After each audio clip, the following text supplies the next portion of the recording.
Steinhoff International is a global investment company with interests in the household goods sector and related industries. It's grown rapidly in recent years to a market cap of 42.6 billion rand.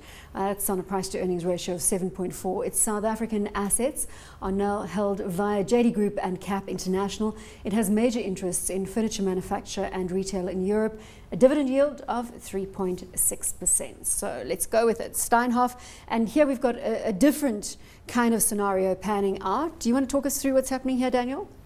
Sure. I mean, look, the thing is that it's very important when you talk about international consumer, not all consumer items are equal. So cigarettes in demand, watches in demand, furniture in Europe and in more developed Europe, not so much the place to be right now.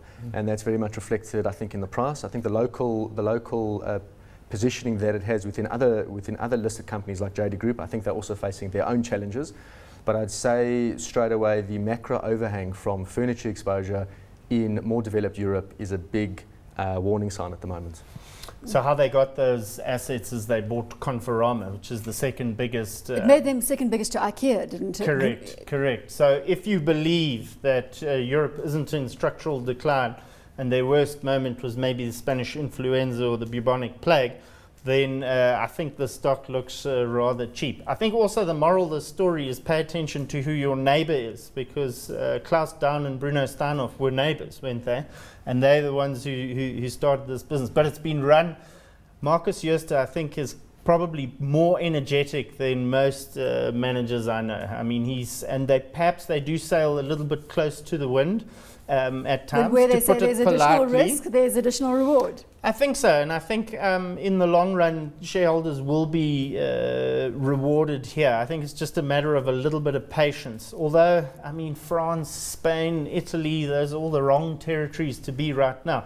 And why I think Marcus Jooste and his crowd are really smart is because, you know, they did a kind of control of CAP and JD when everyone was sitting on the beach. You know, they were working hard and suddenly, you know, announced this, and it went kind of through pretty smoothly. Whereas if you look at the benefit of hindsight, maybe those shareholders should have got more. Well, if you look at the story here and compare BAT and Richemont and SAB Miller, which are all tracking at all-time highs, this could be your opportunity to unlock some value. It could be, or it could be that the price is trading there for a reason. That is always... I see you don't agree with me. That is always the thing to determine. Just coming back to that acquisition, one thing that's also a bit concerning is, you know, they've made those significant acquisitions, especially Conforama, and that means that they've taken quite a bit of goodwill onto the balance sheet, and their return on equity has dropped on the back of that. Now, always a big concern is when return on equity drops after big acquisitions, because it means that it's very possible that the company might have overpaid quite significantly for those acquisitions.